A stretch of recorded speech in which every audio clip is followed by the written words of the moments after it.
Hey, Pastor Kenneth here, and this is session 2 of What About the Bible? Recently, I listened to someone express that the Bible is not a very well-written book. This person claimed it was organized poorly, hard to understand, and didn't make sense. This is a common perception. So, what is the Bible? First, the Bible is more than a book. In fact, it's more accurate to call the Bible a library.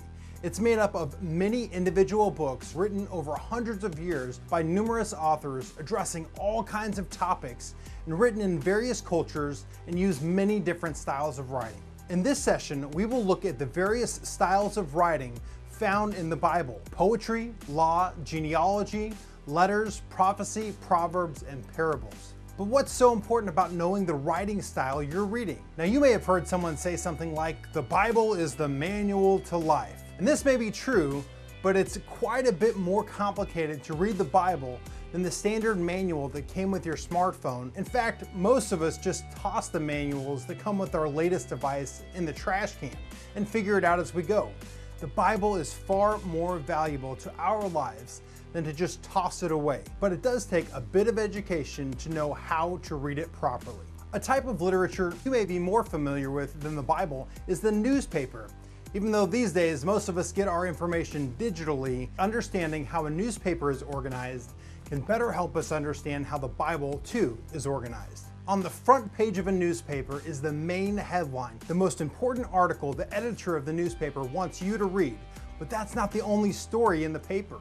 The paper has dozens of sections written for various audiences with different styles of writing written by different people. A sports fan may get the paper and eagerly open up to the sports section and completely skip over the story on the front page. Some people may go straight to the comics section. There are articles for everyone: political, financial, sports, style and fashion, local stories, wedding announcements, obituaries, job listings, and even coupons and ads. What if you want to know the latest news about a current political election and don't know how to read the newspaper? You open up the paper to the obituary section, which shows all the people that have recently died. You would be very frustrated and may even say, this newspaper is poorly written. It's difficult to understand and it's pointless and boring. What about this scenario? I'm visiting a small town, and in their newspaper, there's an article on the third page about how a local middle school student just took second place in the state debate.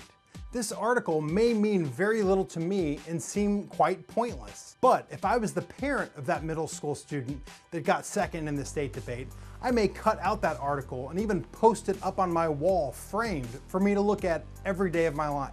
The Bible is the same way. It's common for people to read the genealogies in the Bible.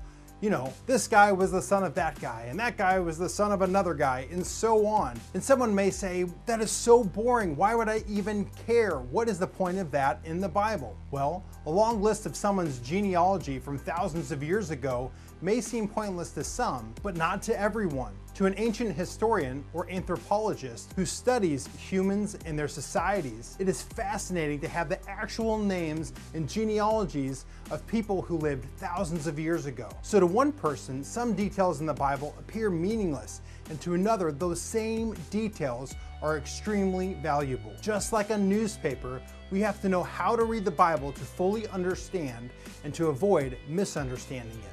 This is called reading the Bible in context. Context means with text. This means we must understand the Bible the way the original audience would have understood it. Context is everything. Here's an example of how someone could take something you say out of context. Imagine someone writes down a conversation you have with your friend, and 2,500 years in the future, someone reads that conversation. Your friend comes up to you and says, guess what? My parents are buying me a new car for my birthday. And then you respond, shut up. Well, you and I both know the context that you're using shut up is that you're expressing excitement for your friend that you can't believe they're getting a new car for their birthday. But words and expressions change. If someone didn't understand the context of shut up, they may misinterpret your conversation and think you were actually upset at your friend, angry they were getting a car, and being very rude. You see how context is everything? Here's another example. A guy writes a cheesy love letter to his girlfriend. A cheesy line like this: your eyes light up my world like the sun in the sky. Or, when I'm with you, I can fly. Or, every time I see you, my heart skips a beat. Well, what is the context of these cheesy romantic lines? Would you read them literally? Do her eyes really light up the world? Does she have some sort of superpower that causes him to fly whenever he's in her presence? Does his heart literally stop momentarily every time he sees her? If so, I recommend they break up immediately, strictly based on health reasons. No, we know how to read these lines in context for what they are: poetry. Well, guess what? There's a lot of poetry in the Bible too. Here is a passage from the book of Song of Solomon. What do you think of this ancient romantic poetry? Turn your eyes from me, they overwhelm me. Your hair is like a flock of goats descending from Gilead. A flock of goats? Are you serious? If I told my wife today her hair looks like a flock of goats, there's a good chance I'm gonna get slapped. Apparently, in Solomon's day, having hair like a flock of goats was a pretty good compliment. You see how context is everything? It's so important to think how the original audience would have understood it. And poetry is not the only type of writing that can be misunderstood. We don't need to be experts in literature to read the Bible, but may need to take a few minutes to understand the context of what we're reading. Fortunately, we have a ton of resources at our fingertips, more than any people that have ever lived on this planet. Within minutes and even seconds, we can find out the context of any book, chapter, or verse in the Bible with using our smartphone or computer. And here are a few questions with easy to find answers you should know to understand how to read the Bible in context. Who is the author? Who was it written to? When was it written? And what is the style of writing? Simply knowing the answers to these 4 questions will help us better understand the context of a particular passage. Remember our newspaper example? If you open up to the comic section and read it the same way you would read the breaking news story on the front page, it's pretty safe to say you're reading the newspaper out of context. In the same way, if you open up the Bible to a passage of poetry and read it the same way you would a passage of history, you're reading the Bible out of context. So let's briefly look at a few different styles of writing found in the Bible.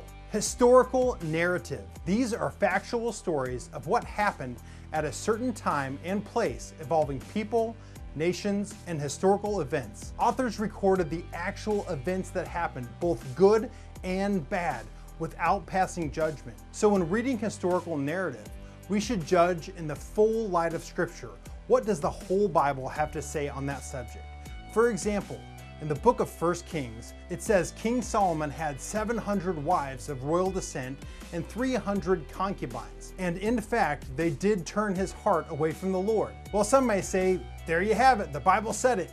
King Solomon had 1,000 wives and girlfriends. That's a recipe for what we should do with our lives today. But when compared to what Jesus said about marriage in Matthew, he said, a man leaves his father and mother and is joined to his wife, and the two are united into one. It's obvious that the Bible does not recommend us have many different wives and many different husbands just because Solomon did it. Reading historical narrative in the full light of Scripture is very important. Here are a few examples of books of historical narrative: Joshua, 1st and 2nd Chronicles, Esther, Matthew, and Acts. Poetry. This style of writing is pretty easy for us to understand in our culture today. If you have ever listened to the lyrics of a song, you are familiar with poetry. The book of Psalms and the book of Song of Solomon are 2 great examples of poetry in the Bible. And as we discovered, poetry from thousands of years ago, written in another language, may not translate as our ears expected today. Remember that line from Song of Solomon, your hair is like a flock of goats? Hebrew is the language of the Old Testament,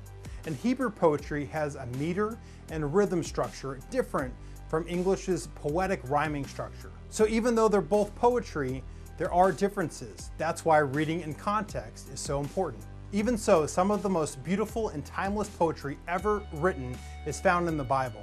Law or statutory. A lot of the first 5 books of the Bible, also known as the Pentateuch, is statutory in nature, meaning it's laws. Although many of the laws no longer apply to us, such as the priestly laws, but they still teach us what God is like and help us understand what His desire is for us. Genealogies. These are similar to a family tree. They're lists of names and record a family's lineage and often cover many centuries. A few examples are found in Genesis 5, Matthew 1, and Luke 3. Letters, also known as epistles, are Christian letters written by early church apostles to a certain church or person, and usually addresses specific problems happening in a church. And even today, these letters guide us with timeless truths on difficult issues. A few examples of epistles or letters are Romans, 1st and 2nd Corinthians, and Titus. Prophecy. This means to foretell or proclaim. Almost every book of the Bible contains some type of prophecy. Prophetic writings are usually directly relevant to the people at the time and came true shortly after they were given, though some prophecies have an initial and a long-term fulfillment. This is why when reading prophecy, it is important to consider the original context, which prevents us from looking for modern fulfillments that were never intended. A few examples of prophetic books are Daniel, Ezekiel, and Revelation. Proverbs. These are wisdom statements that we can apply to our life today. They're similar to the little notes found in Chinese fortune cookies. Here's an example from the book of Proverbs. Fools think their own way is right, but the wise listen to others.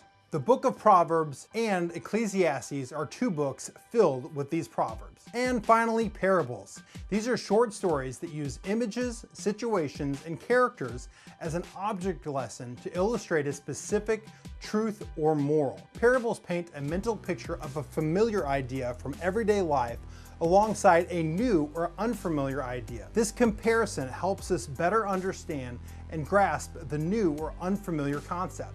Extra details are there to help paint the mental picture of the story. These details help the story be more memorable and complete in the mind of the listener and should be understood in the context of the main truth or moral of the parable. A few examples are Jesus' parable of the lost son, the parable of the Good Samaritan, and in the Old Testament, the parable Nathan rebuked David with, the parable of the poor man's lamb. There are many different types of writings in the Bible. Knowing these will help us read the Bible in context and understand and apply it to our lives today. What do you think? Have you found it hard to read the Bible in the past? What has been the biggest roadblock for you to understand the Bible? I sure hope what we learned today will help you better answer the question, what about the Bible?